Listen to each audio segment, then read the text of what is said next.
Hello everyone, welcome back.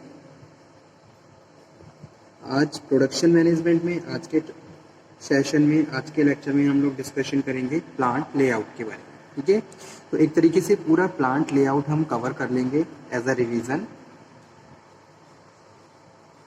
और plant layout is a very important topic of unit second, production process, plant layout and plant location. ठीक है, तो सबसे पहले ये समझेंगे meaning plant layout. Plant layout का क्या मीनिंग होता है, तो यहाँ पे मैं एक डेफिनेशन लिख देता हूँ, उसके बाद में एक्सप्लेन करता हूँ।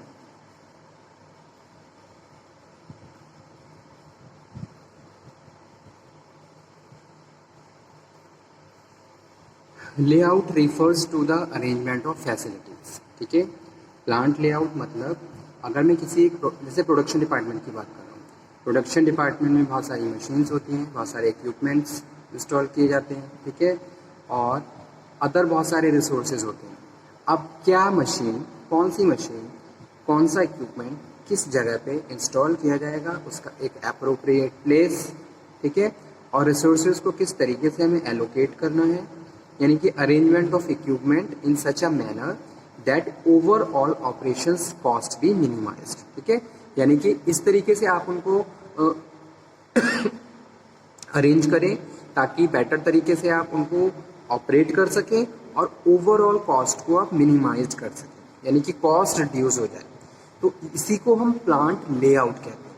Plant layout refers to the arrangement of machines, equipments and other industrial facilities। ठीक है, यानी कि अदर इंडस्ट्रियल फैसिलिटीज में बात कर रहे हैं, receiving and shipping of departments, tool rooms, maintenance rooms and other employ amenities. ठीक है, जैसे कि for the purpose of achieving quickest and smoothest production at a least cost, ताकि हम प्रोडक्शन को इजीली प्रोसीड कर सके, कम से कम कॉस्ट में हायर प्रोडक्टिविटी जनरेट कर सके।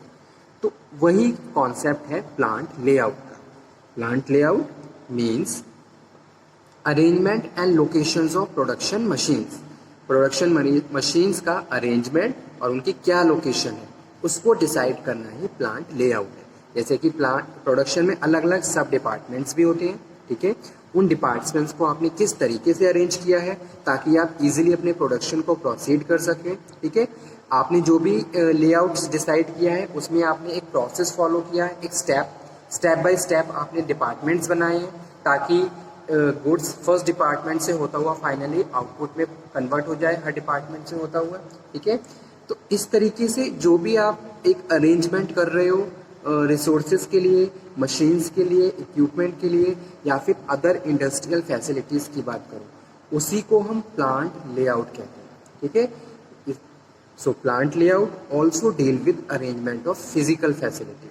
फिजिकल फैसिलिटीज जितनी भी हैं उनका arrangement and the manpower which are required to manufacture, और उसके लिए जितनी भी मैन पावर रिक्वायर्ड है, ठीक है, परफॉर्म करने के लिए ऑपरेशंस को, ये सब किस में आते हैं, ये प्लांट लेआउट में आते हैं। अब इसके कुछ ऑब्जेक्टिव्स होते हैं। क्या ऑब्जेक्टिव्स होते हैं?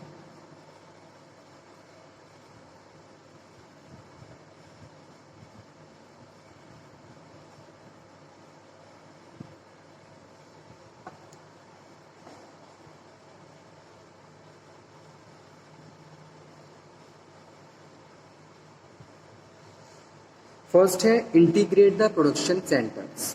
अ good layout integrate the production centre, जैसे कि man, material, machines into a logical and balanced and effective production unit. तो जितने भी रिसोर्स हैं उनको इंटीग्रेट किया जाता है किसके थ्रू? प्लांट लेआउट के थ्रू। प्लांट लेआउट हमें अपनी ऑर्गेनाइजेशंस की हर एक चीज़ के बारे में प्रॉपर डिफाइन करता है। ठीक है, अगर आपने एक प्लांट लेआउट रेडी कर रखा है तो उस प्लांट लेआउट के हिसाब से आप अपनी ऑर्गेनाइजेशंस की हर चीज़ को प्रॉपरली डिस्कस कर सकते हो और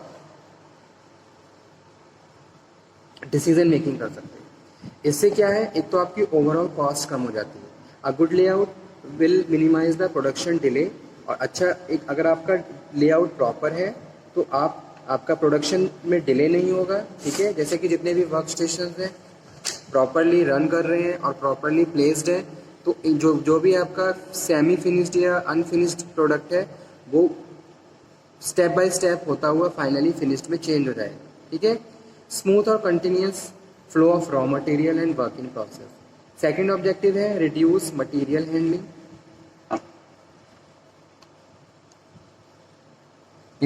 इंटीग्रेट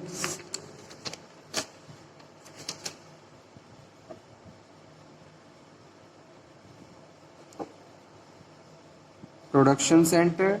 सेकंड है reduce material handling, reduce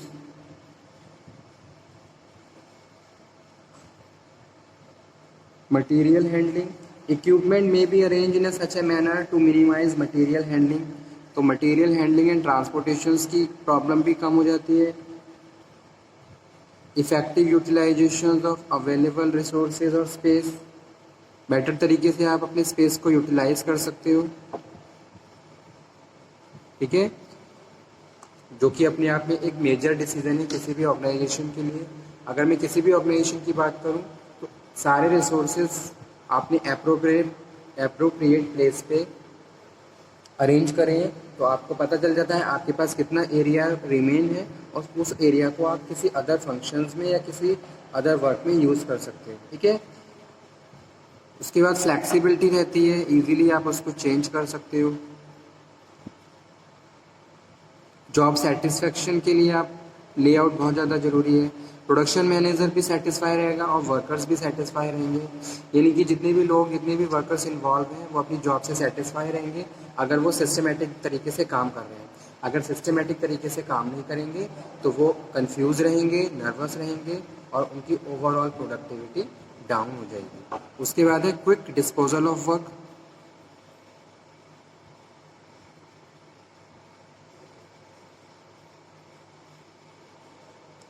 Avoids industrial accident, avoids industrial accidents। ठीक है, तो ये सारे क्या है, these all are important objectives of plant layout। अब प्लांट लेआउट की मेन प्रिंसिपल्स कौन कौन से होते हैं? Plant layout principles. ठीक है, तो इसमें फर्स्ट वन है मैक्सिमम फ्लैक्सिबिलिटी, मैक्सिमम फ्लैक्सिबिलिटी। तो फर्स्ट प्रिंसिपल यही है, a good layout will be one which can be rapidly modified to meet changing circumstances. ठीक है, तो आपका प्लांट लेआउट इस तरीके से होना चाहिए कि अगर कुछ चेंजेस की रिक्वायरमेंट हो तो आप इजीली उस चेंज को एक्सेप्ट कर सको। ओके, तो इस तरीके से आप अपने प्लांट का लेआउट रेडी करेंगे। सेकंड है मैक्सिमम कोऑर्डिनेशन रहना चाहिए। जैसे कि बात करें प्रोडक्शन डिपार्टमेंट की, तो जितने भी सब डिपार्टमेंट्स हैं उनका आपस में प्रॉपर कोऑर्डिनेशन रहे। जैसे कोई भी एक प्रोडक्ट है, उस प्रोडक्ट को एक वर्क स्टेशन से दूसरे वर्क स्टेशन तक जाना है, तो जो दूसरा वर्क स्टेशन है वो उसके लिए एप्रोप्रिएट रहना चाहिए। ऐसा नहीं है कि भाई जैसे कि कोई भी एक प्रोडक्ट एक वर्क स्टेशन से पास हुआ, उसके बाद वो तीसरे पे पहुंचा, फिर दूसरे पे आया। ठीक है, अगर नेक्स्ट जो ऑपरेशंस है उसके हिसाब से आपको वर्क स्टेशंस को अरेंज करना है, तभी प्रॉपर कोऑर्डिनेशन हो सकता है। ठीक है, so entry into the disposal from any department और functional area should be in the such a manner that is the most convenient to issuing और रिसीविंग डिपार्टमेंट्स। ठीक है, अब ऐसा नहीं है कि एक डिपार्टमेंट एक वर्क स्टेशन एक फ्लोर पे है, दूसरा वर्क स्टेशन दूसरे फ्लोर पे है, तो इसमें क्या हो जाएगा, टाइम कंज्यूमिंग बहुत ज़्यादा हो जाएगा और प्रॉब्लम क्रिएट होगी। ठीक है, और कोऑर्डिनेशंस तो कभी हो ही नहीं पाएगा। So layout requires to be considered as a whole, not the partially. Maximum use of volume, maximum use कर सकते हो।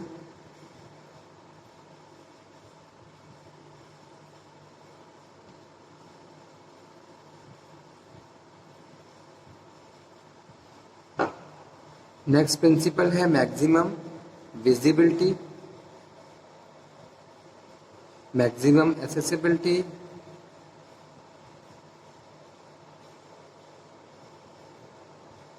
Minimum distance, minimum distance,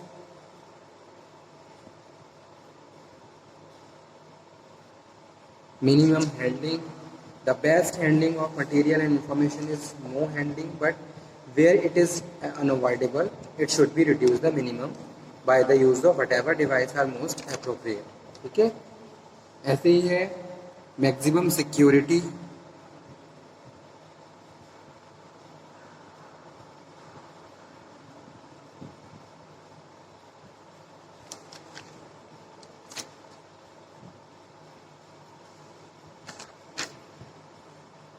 so these are importance principles of plant layout.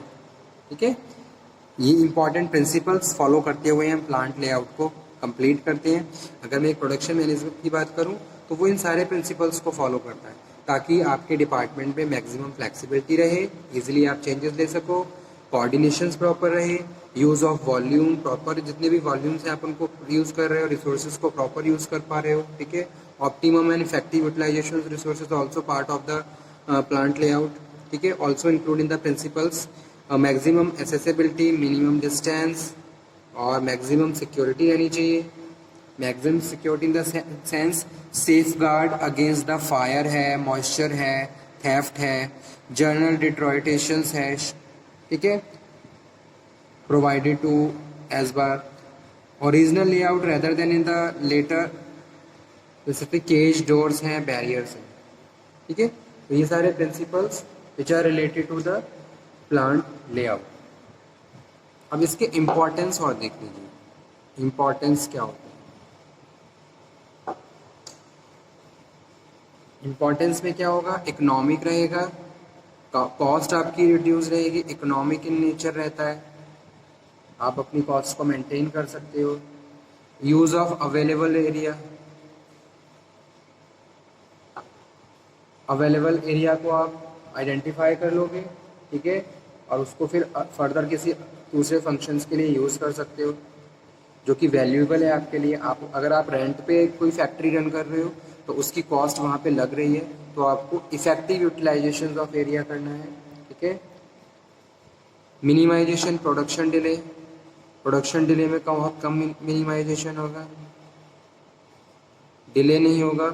और जैसे कि ये बहुत ज़्यादा मेजर प्रॉब्लम रहती है प्रोडक्शन में, जैसे कि कुछ भी प्रॉब्लम हो जाती है, कोई पावर कट लग गया या फिर कुछ अदर जिसकी वजह से काम डिले हो गया, ऑर्डर डिले हो गया। क्वालिटी को आप इम्प्रूव कर सकते हो by following this principles. Minimum equipment investment है, avoidance of bottlenecks. Bottlenecks refers to the any place in production process where material tend to pile up produced at a rate of speed less rapid than the previous or subsequent operations. ठीक है, better production controlling हो सकती है, improve utilisation of resources. ठीक है, ये सारे important principles हैं प्रोडक्शन मैनेजमेंट और benefits. So okay, thank you very much. एक बार आप इन लोगों को डिस्कस पढ़ लीजिए अच्छे से, कोई डाउट हो तो दोबारा से डिस्कस कर सकते हो। Thank you very much.